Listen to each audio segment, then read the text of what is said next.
Do you ever wonder why smart people make dumb decisions? I personally am obsessed with this question. Why do gamblers double down when they should walk away? Why do we check our phones 58 times a day? And why do some people micromanage their partners and then wonder why their partner becomes distant? It all comes down to a bizarre psychological glitch. We are hardwired to grasp for control, precisely when letting go would solve everything. So this episode, we're diving into the science of control, from experiments on the illusion of control to reactance theory and how to actually quieten your brain's default mode network. We'll explore why your brain is basically a frightened control freak and how this shows up in addiction, relationships, and those moments of white-hot anger when someone uses the last teabag, which is a thing if you're British. We will certainly look at the science why telling yourself to just relax never works and what actually does. This episode is especially for the overthinkers, perfectionists, and anyone who's ever stayed in a situation way too long because they thought they could fix it. That said, as we all have a bunch of biases and intuitions that hardwire us to expect that our input will be the thing that fixes something. So, hello and welcome to the Growth Mindset Psychology podcast with me, Sam Webster Harris. Of course, diving into the science of self-improvement with a philosophical lens to help you build a life well lived and enjoyed. This episode is all about helping us to stop wrestling with life and to start dancing with it. Stay tuned. If you've listened to the show for more than a week, you're probably aware that I have done many stupid things in my life. And sometimes when you do something stupid, it becomes clear only years later with the benefits of hindsight. Other times, you can often see how stupid you were almost instantly. Well, I'll tell you a story with some deep, relatable meanings for all of us. As an 11-year-old boy, I had a best friend and he had a little quad bike. It was a kid's quad bike to whiz around his dad's farm on. It's definitely smaller, tamer than the adult-sized quad bikes, which are insane, but bigger than those like stupid car toys for toddlers. It had 50cc engine, smelt of oil and dirt. You could think of it like an off-roading scooter that could still go 30 miles an hour. So one fine spring at his house, I was speeding through my friend's orchard with my thumb fully pressed on the little square plastic throttle button, having the time of my life. Wind whipping my face as the little engine echoed through the trees. Then things took a turn for the worst. I hit a bump and was suddenly thrown off the stupid thing, but not completely off. Somehow, by a miracle, I managed to remain holding on with just my right hand as the rest of me fell to the side of it. And that, of course, pulled the steering sharply to the right as I was holding on for dear life. And then weirdly, I found myself being dragged through the ground by this out-of-control quad bike going in circles. It had basically developed a mind of its own, and we bumped along with me getting scraped and banged around like a doll. It was chaos, and it would not slow down. I swear, I couldn't reach for the brake without losing my grip and falling off, and I didn't know what to do. Very fast situation. Luckily, we were making a nice circle in between the trees, and the last thing I wanted to do was crash the damn thing. And so, like some hero in a crappy action movie, I attempted to drag myself back on top of the quad to try and regain control of it. As this was happening, all I could see was the blur of grass thrashing underneath me and the knobbly tires threatening to run me over at any point. As I started inching up the bike, a branch caught my leg, which is jerking back down. And as that happened, I then realized that I could just stop relying on my pathetic arm strength, which didn't exist, and pull my leg up towards the footrest and clamber back on and hopefully avoid my imminent death by mini quad. As I started to get back on top of it, we almost toppled over to the side, which might have been worse than just being run over in the first place. But eventually, like some lion-hearted warrior, I scrambled high enough to straighten the steering, reach for the brake, and of course, as I did that, I was able to finally take my thumb off the accelerator where it had been pressed the entire time. Of course, yes, we slowed down instantly and I gratefully collapsed in a bruised and muddy heap. It turned out the quad had not developed a case of the wobblies. It certainly hadn't been possessed by an evil kids quad bike overlord. The complete, total and continuous issue was me. When the entire drama began, simply letting go would have stopped it in no time. I wouldn't have been dragged in circles around a field by a bewitched quad. I wouldn't be sat there picking twigs out of my knees and mud, grass and caterpillars out of my underwear. In fact, I wouldn't have been awkwardly sitting there wondering how to explain to my friend or his family why I looked like I'd been dragged through a hedge. The tragedy, of course, is that for a split second, I genuinely believed that it might have been the coolest and most badass thing I'd ever done in my life. But it, of course, was the stupidest and most pointless thing I had ever done in my life. And yes, the fact I was a cotton-headed ninny-muggins was completely clear. As I was wrestling for control, I could have instantaneously achieved my desire by simply letting go. Right, let's talk about the illusion of control.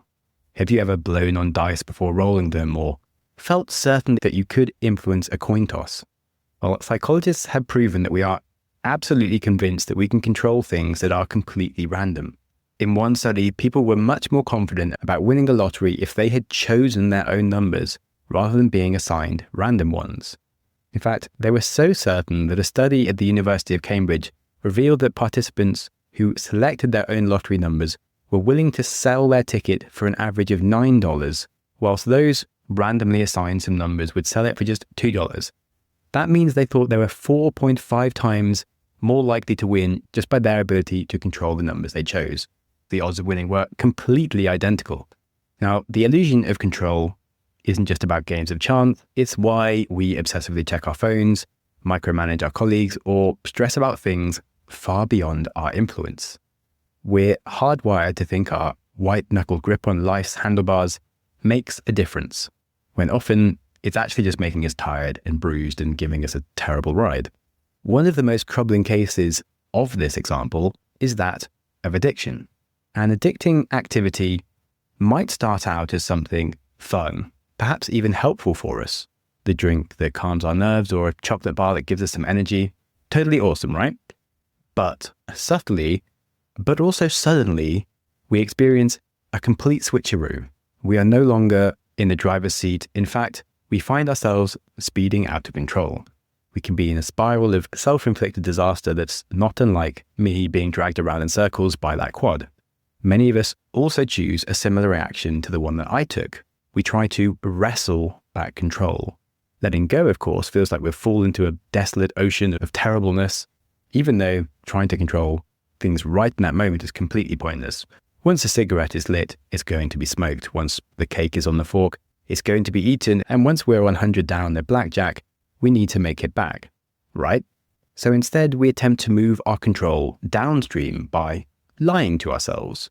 Our smoking habit that we pretend is under control by saying that we'll quit next year, or when we're 21, or when we're 25, or when we're 30, or when we're 40, and so on. Or that drug habit that we'll control once we cut it down to only taking it on the weekends, which will start next month. Or perhaps that gambling addiction that we'll control once we've made our money back. These statements are, of course, all illusions of control. So long as we are wrestling with an addiction, we're still holding it close, and we can't win. A gambling addict doesn't simply scale back to a healthy level, they go broke or they quit. We're trying to control a runaway train that we simply need to get off. That's why people end up in rehab, because they have to completely let go. And of course, whilst we're talking about addiction, this also includes things like news and social media. Just setting a few time limit warnings on your phone really does nothing for your addiction. I'm sure you are aware. Now, let's move on to reactance theory. Have you ever noticed how telling someone not to do something pretty much guarantees they'll do exactly that? If you tell someone not to touch a plate, the first thing they do is touch the plate to see if it's actually hot. At least if you're me, that's what you do. Anyway, a psychologist called Jack Brehm called this psychological reactance, instructive rebellion against threats to our freedom. It's of course why teenagers do the opposite of what their parents say, why forbidden fruit tastes sweeter, why things like government mandates often face resistance, regardless of whether it's actually a good policy, just because people want to get angry and fight stuff. If we feel our choices are being limited, we fight to regain control, even if the fight actually hurts us and is pointless. Parents, I'm sure, will know that desperately trying to control your child's behavior often creates exactly the rebellion that they feared the kid would do, or the jealous partner who's tightening their grip pushes their loved one further away. So on the concept of reactance theory, let's look more at relationships, and especially attachment styles. At their heart, attachment styles can be explained by control. Anxious and avoidant styles are the result of an unstable environment as a child when you're growing up, which creates a craving for control when you're older.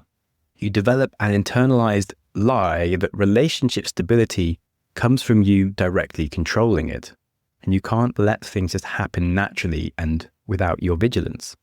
An anxious attachment style is where the individual is threatened by uncertainty in the actions of their partner. Common symptoms are things like jealousy, possessiveness, ruminating over the worst case scenarios, hiding your own vulnerabilities. These are all symptoms of control. Instead of being their authentic self and allowing their partner to be whoever they are, they try to control their partner and the relationship. Then if we look at avoidant attachment style, it's a different flavor of control. It's where an individual is threatened by the loss of their independence and autonomy. This results in their distrust, withdrawal, and creating emotional distance from their partners if they feel a potential loss of independence. Again, these are all symptoms of control. They want to have complete ownership of their decisions. That's control. So in both cases, for the anxious partner and the avoidant, in their attempts to create certainty, what they're doing is they're clinging to control. Just like I clung doggedly to that quad's handlebar and the accelerator, they're actively making their problems worse. Their actions directly cause the very problems they wish to solve. An anxious partner's attempt to control their relationship with their hypervigilance and controlling their partner and checking their messages, etc., that can drive their partner further away, hence making the person more anxious and strive even harder for control. Or for an avoidant person, they can find their distrust and need for distance breeds reasons for distrust and being completely left. Their default withdrawal is not an act of autonomous free will as such, but actually an unchangeable train track that they're on. So the very manner in which they grasp for freedom is actually in itself a prison. All right, let's go for a quick break to talk about our advertisers that keep the show running before we return to talk about paradoxical intentions, anger, and how to break free from our need for control and actually achieve our goals in the first place. Okay, so let's talk about paradoxical intentions. As we've learned, in many areas of our life, our instant reaction is to grasp for control, which sadly has the opposite effect, and we experience all sorts of paradoxical problems. If you try really hard to force sleep, it makes you more anxious and more awake. If you're terrified about losing your money in an investment and you sell a stock because it's gone down to avoid losses, well, you're cashing in that loss and you don't give it the opportunity to go back up. If you're worried about how you come across and you're trying to act spontaneous and easygoing and a fun guy, it just turns you into an unnatural weirdo. These are all paradoxical situations. And Viktor Frankl has some really good work on this concept. He's the guy that survived the Nazi concentration camp and did a lot about the concept of free will and meaning and purpose in our lives. He also developed a technique called paradoxical intention. It's based on a simple but profound truth that the harder you try to force certain things, the more they will evade you. But the funny thing is that if you get people to relax and not worry so much about the results they want, they can actually do it better. Someone who is a good sleeper doesn't obsess over their sleep or worry about it. Someone who's a good investor doesn't obsess over the news or an investment's performance on that day. They just back some solid investments and just leave it with some time and space to grow without their meddling. If you look at people who are easygoing and natural and spontaneous, they really don't care if they do come across weird. And so all those examples got Viktor Frankl thinking that if you give people the opposite intention to what they're trying to achieve, they might actually reduce their performance anxiety and achieve the goal after all. So a paradoxical intention is then based on actively embracing the thing that we fear. So Viktor Frankl would work a lot with people that were panicked about sleep, and under his instructions, he would tell worried sleepers to spend some time remaining wakeful instead of trying to force sleep. Because after all, sleep is an involuntary physiological process. If you try to put it under voluntary control, it just makes matters worse. And he found that people slept much better by not having the false expectation that they had to be actively working on making themselves fall asleep, because it just had the opposite effect. Or if you're an investor, you should expect your investments to go down and not just go straight up in a line. Ultimately, it's impossible to time the market perfectly, so you can't ever expect your investments to not go down sometimes. In fact, the variance in the stock market and the fact that things do go up and down is an essential part of the nature of investing, which makes the investment worth it in the first place. So you have to embrace the thing you're scared of to be able to be a good investor. So now that we've learned that, how might we apply some of these lessons to anger? What is it that even causes anger? Well, yes, you've probably guessed it. Control causes anger. And I'm sure you've heard one of the many phrases about anger, such as holding on to anger is like grasping a hot coal with the intent of throwing it at someone else, but you're the one who gets burned. Well, anger is a mask. It frequently serves as a protective shield over our deeper vulnerabilities that we're trying to hide. It's driven by our underlying feelings of hurt or fear. And so to defend against being hurt in the places that we are vulnerable, we try to control the threat towards us by making it disappear through our force of will and our anger. We squeeze harder and harder on the problem, and we make the problem worse. Let's take the classic example. Someone cuts you up in traffic, perhaps puts you in danger, worth getting angry about. But if it angers you, then you might tell them off or race after them, and you're trying to control them.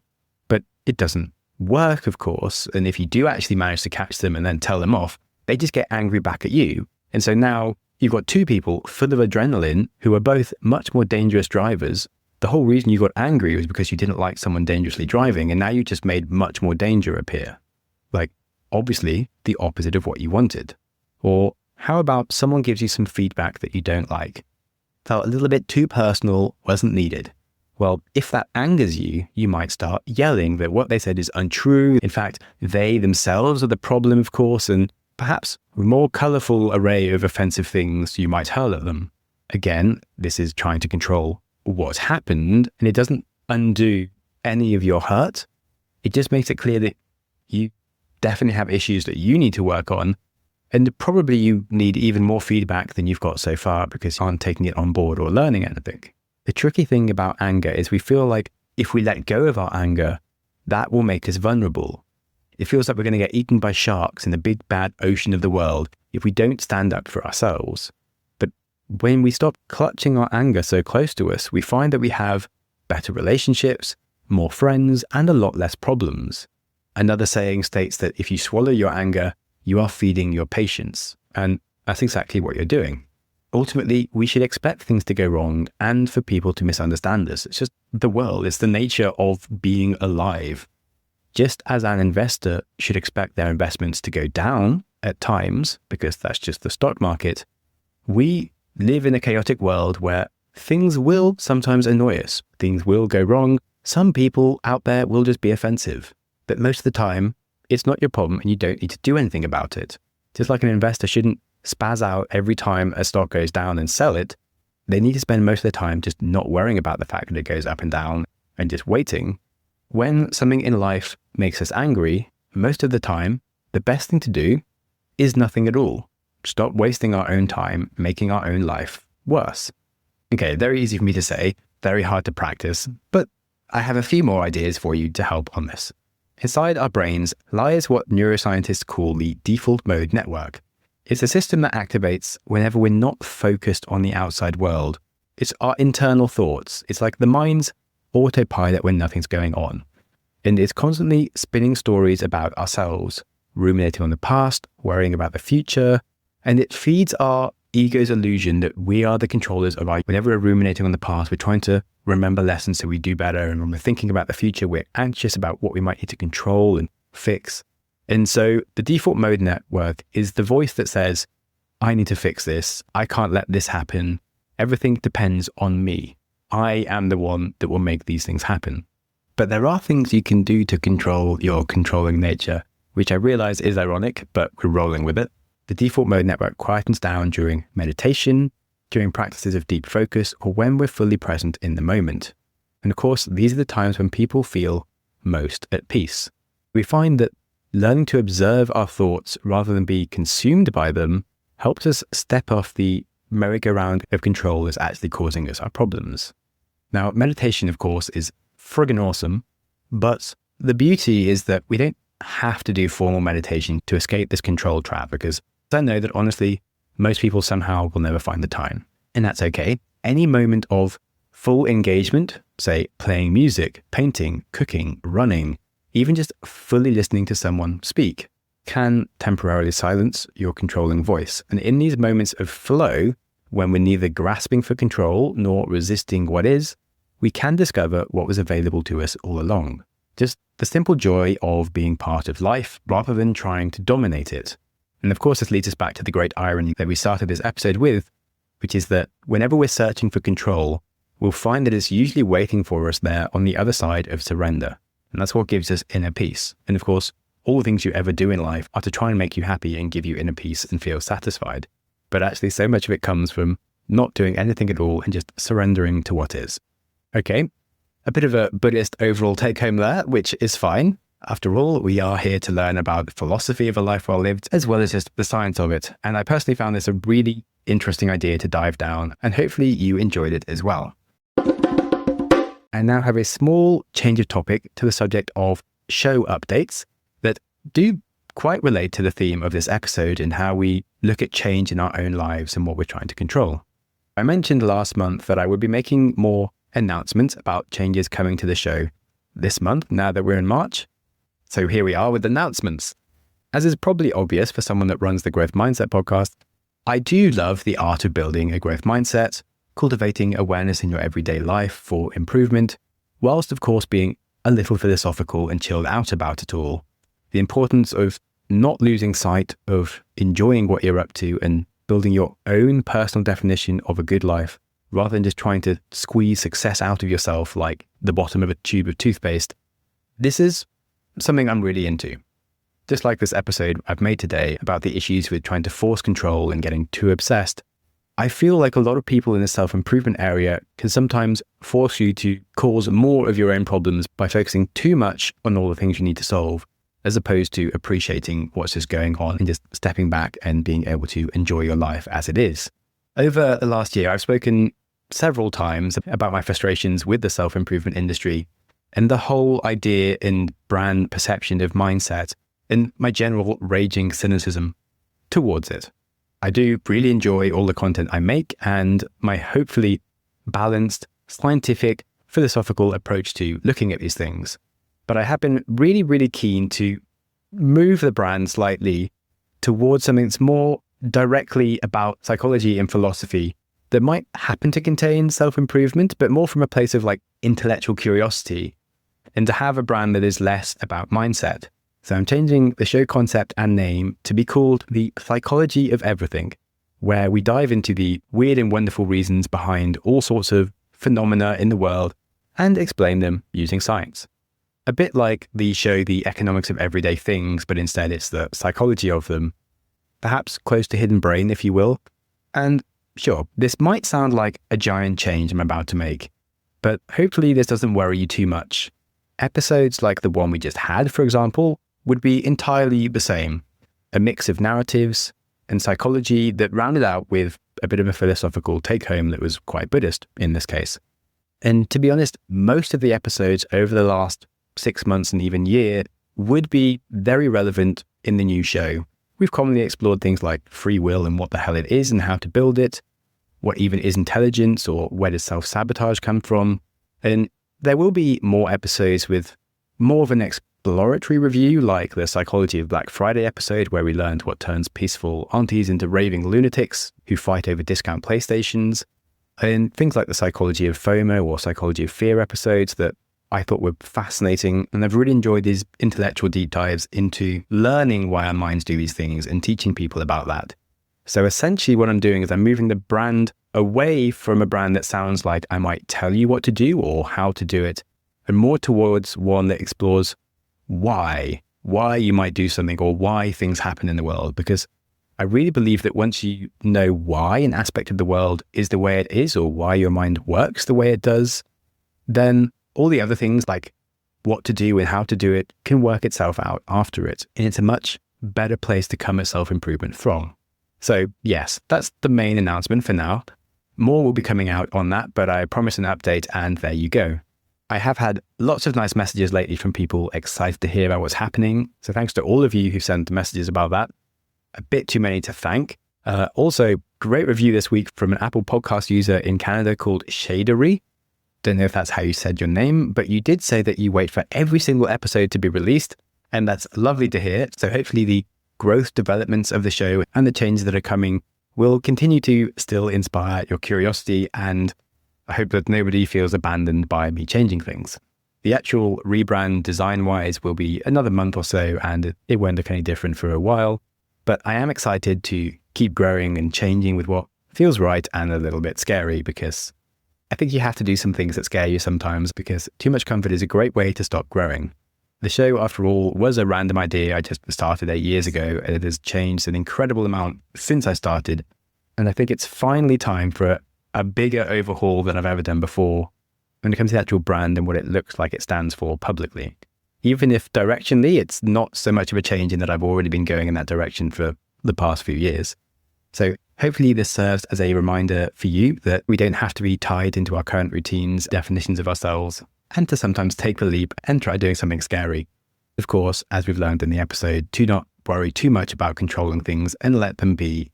If you do know any control freaks or people that definitely cause all their own problems in their life, do please send this episode to them. That is how the show grows. Thank you so much for listening. Go you! Your consistency to reach the end of an episode is legendary. My hero! If you have any ideas or feedback for the show, I'm always interested to hear from you. You're the best! Studies show we need time for information to sink in, so I'm going to give you a 5-second pause. Silence. To reflect on one idea from the show before you jump back into your busy life. Ready and go.